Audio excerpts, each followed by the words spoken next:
Olá pessoal, vamos para a aula 197, Gravitação Universal. Bom, vamos começar com uma parte histórica aqui, tem alguns nomes importantes que a gente tem que citar aqui na gravitação.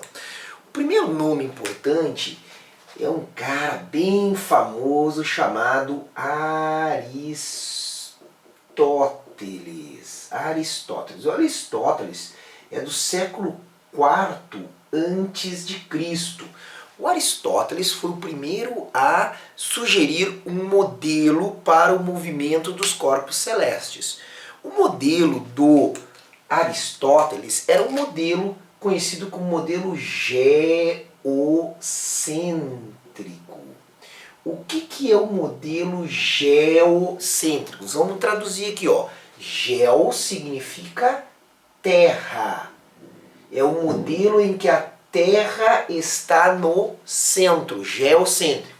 Então eu coloco a Terra no centro, o planeta Terra no centro, e os planetas, Sol, Lua, todo mundo girando ao redor do Sol. Tá? Então eu teria aqui, por exemplo, a Lua girando num movimento circular ao redor da Terra, eu teria o Sol, eu teria a Vênus, eu teria Marte, todos os planetas que se conhecia na época, girando ao redor da Terra. A Terra no centro. Esse é o modelo chamado geocêntrico, certo?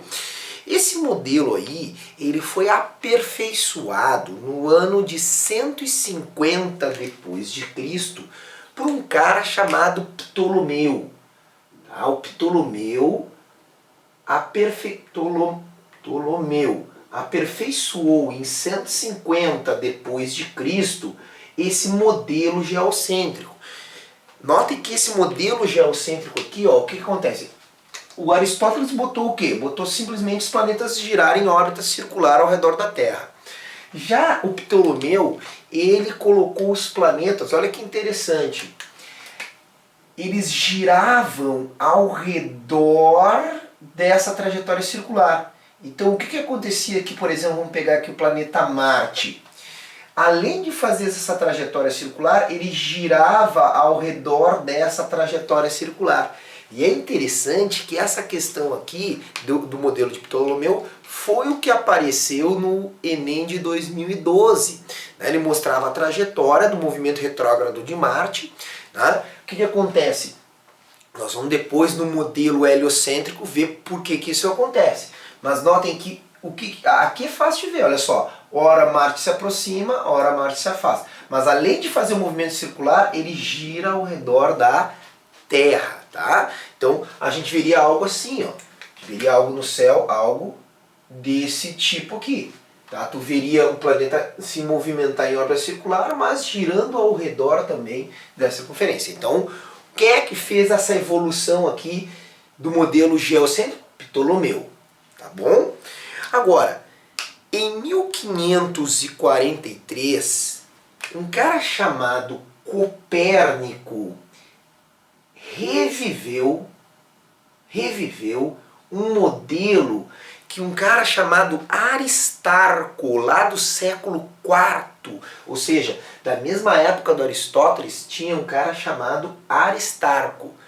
Esse Aristarco, ele propôs um outro modelo, em que o Sol estaria no centro, assim como Copérnico. Copérnico foi o defensor, então, das ideias de quem? Do Aristarco. Então vamos botar aqui, Copérnico e Aristarco. O Aristarco é do século IV antes de Cristo, lá na mesma época, então, do Aristóteles.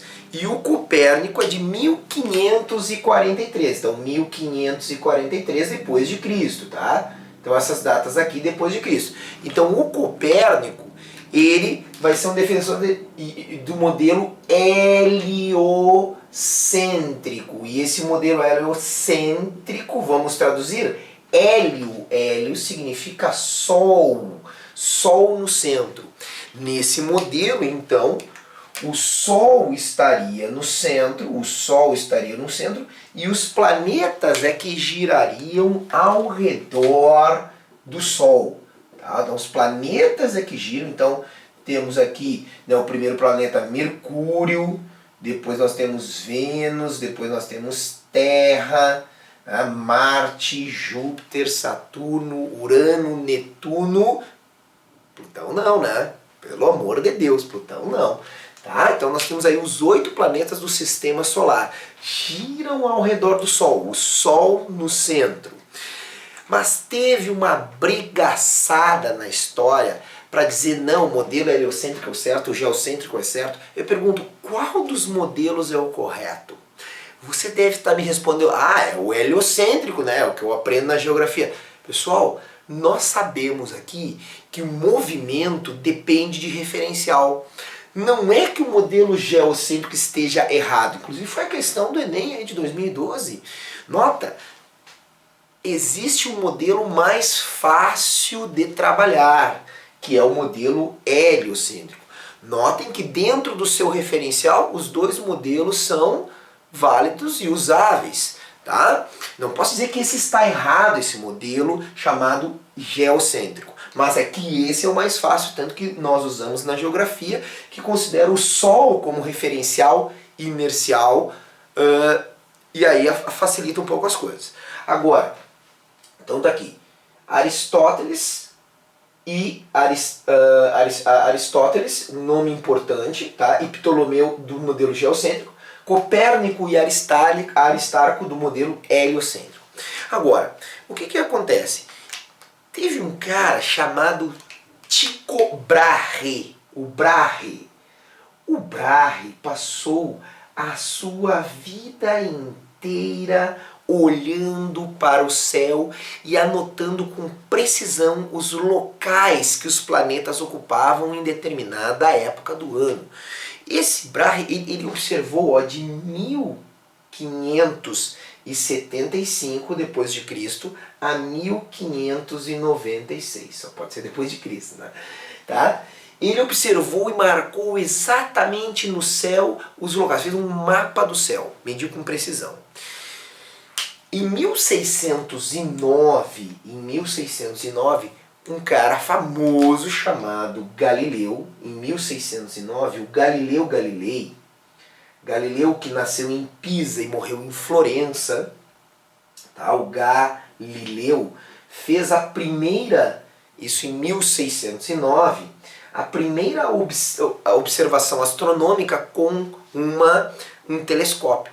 Então o telescópio era usado para outras coisas, mas não para observações astronômicas. Tá? Então ele foi o primeiro a usar, não foi ele que inventou, mas ele foi o primeiro a usar o telescópio. Tá? Então, tá aí então a importância também de Galileu. E aí, olha só, esses dois nomes aqui vão ser bem importantes, que as nossas próximas aulas serão baseadas neles. Tá? Entre 1609 e 1619, tá? Em 10 anos, um cara chamado Johannes Kepler. O Kepler, então 1609 a 1619, ele propôs as leis dos movimentos dos planetas ao redor do Sol. Então aqui ele já adotavam os modelos heliocêntricos, todos esses. Ó. Então tem dois nomes importantes para o geocêntrico, esses dois, Aristóteles e Ptolomeu. E todos os outros são nomes do modelo heliocêntrico. O Kepler, ele fez leis chamadas leis cinemáticas para os movimentos dos corpos celestes. Por que cinemáticas? Porque ele não explicou por que era assim. Ele dizia, o movimento é assim. Mas ele não se preocupava por quê. Não se preocupou com o porquê, não sabia explicar o porquê. Mas Isaac Newton, o grande Isaac Newton, das leis de Newton, em 1687, na publicação do seu livro, né, o Principia, nós já falamos do Principia, ele, então, em 1687, o Isaac Newton propôs, então, uma dinâmica, a explicação de por que os movimentos eram assim. Tá? Então aqui, Isaac Newton, as leis dinâmicas. Nós vamos falar muito agora, nas próximas aulas, aí na gravitação, do Kepler e do Isaac Newton, tá? Então é importante aí, nesse início dessa aula introdutória, a gente deixar claro que existem dois modelos. O geocêntrico, tá? Que é um modelo um pouco mais difícil de se analisar, e o heliocêntrico, que é um modelo, então, bem mais fácil de trabalhar. O Sol como referencial inercial e os planetas ao redor, tá? Então, essa parte histórica e introdutória aí para a gravitação universal. Até a próxima aula!